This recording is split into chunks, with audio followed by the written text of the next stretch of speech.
Chapter 6 The First Two Finders. The very next day, the first golden ticket was found. The finder was a boy called Augustus Gloop, and Mr. Bucket's evening newspaper carried a large picture of him on the front page. The picture showed a 9-year-old boy who was so enormously fat he looked as though he had been blown up with a powerful pump.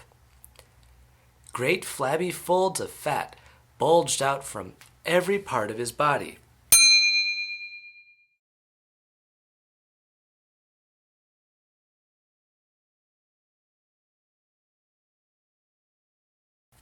And his face was like a monstrous ball of dough with two small, greedy, curranty eyes peering out upon the world.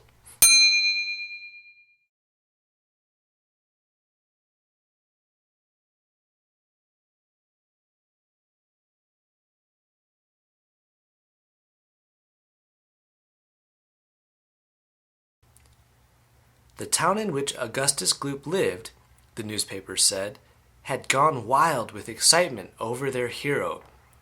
Flags were flying from all the windows, children had been given a holiday from school, and a parade was being organized in honor of the famous youth.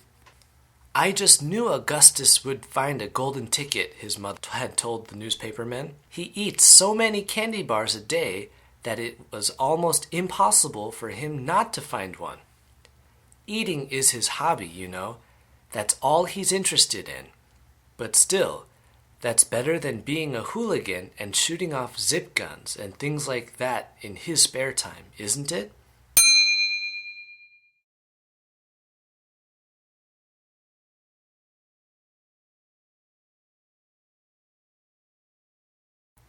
And what I always say is, he wouldn't go on eating like he does unless he needed nourishment, would he? It's all vitamins, anyway. What a thrill it will be for him to visit Mr. Wonka's marvelous factory. We're just as proud as can be. "What a revolting woman," said Grandma Josephine.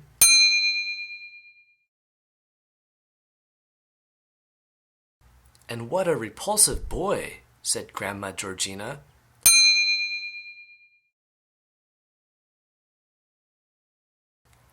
"Only 4 golden tickets left," said Grandpa George. "I wonder who'll get those." And now the whole country, indeed, the whole world, seemed suddenly to be caught up in a mad candy-buying spree.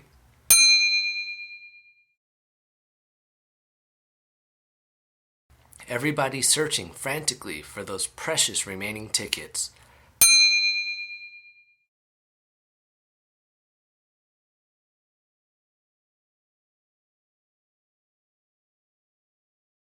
Fully grown women were seen going into sweet shops and buying 10 Wonka candy bars at a time, then tearing off the wrappers on the spot and peering eagerly underneath for a glint of golden paper.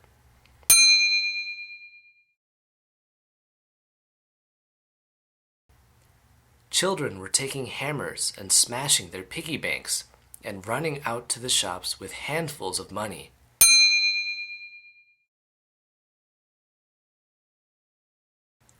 In one city, a famous gangster robbed a bank of $5,000 and spent the whole lot on candy bars that same afternoon.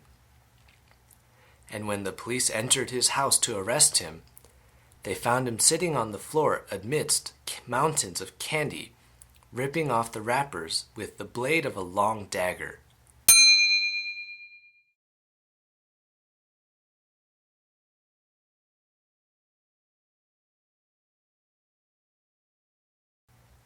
In far-off Russia, a woman called Charlotte Russe claimed to have found the second ticket, but it turned out to be a clever fake.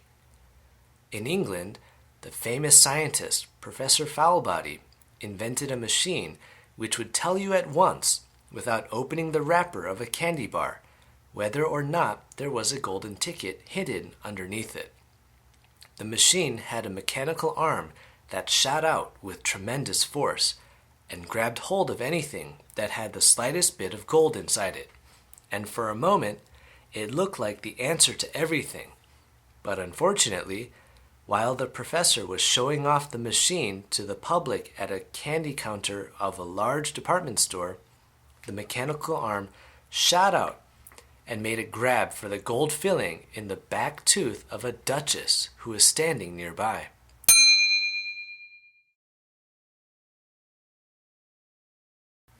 There was an ugly scene, and the machine was smashed by the crowd.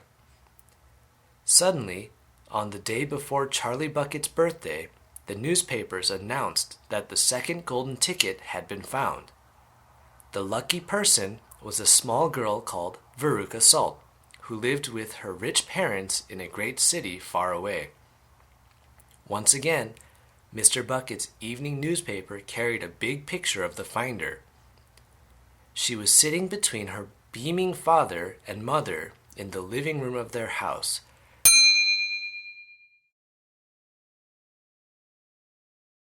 waving the golden ticket above her head and grinning from ear to ear. Veruca's father, Mr. Salt, had eagerly explained to the newspapermen exactly how the ticket was found. "You see, fellers," he had said,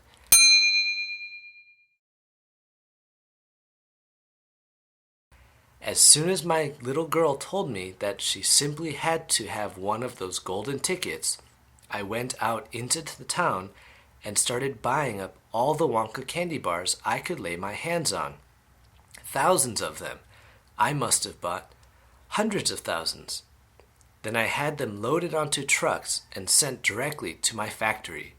I'm in the peanut business, you see, and I've got about 100 women working for me over at my joint, shelling peanuts, for roasting and salting.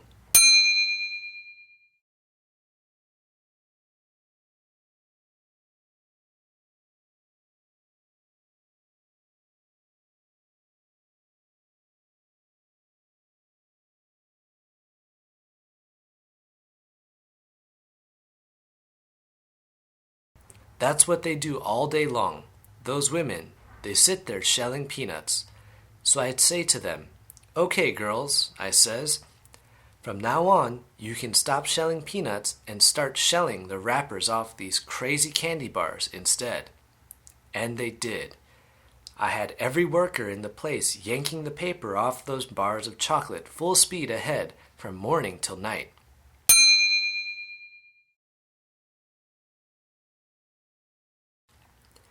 But 3 days went by, and we had no luck. Oh, it was terrible. My little Veruca got more and more upset each day, and every time I went home, she would scream at me, 'Where's my golden ticket? I want my golden ticket!' And she would lie for hours on the floor, kicking and yelling in the most disturbing way. Well, sir, I just hated to see my little girl feeling unhappy like that. So I vowed I would keep the search up until I'd got her what she'd wanted.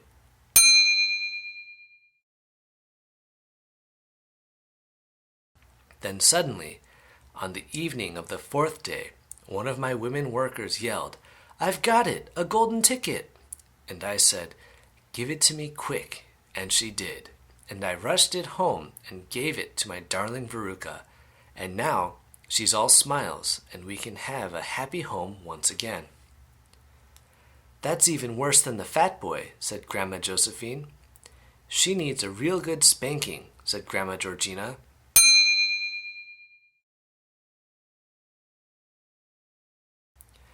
"I don't think the girl's father played it quite fair, Grandpa. Do you?" Charlie murmured. "He spoils her," Grandpa Joe said.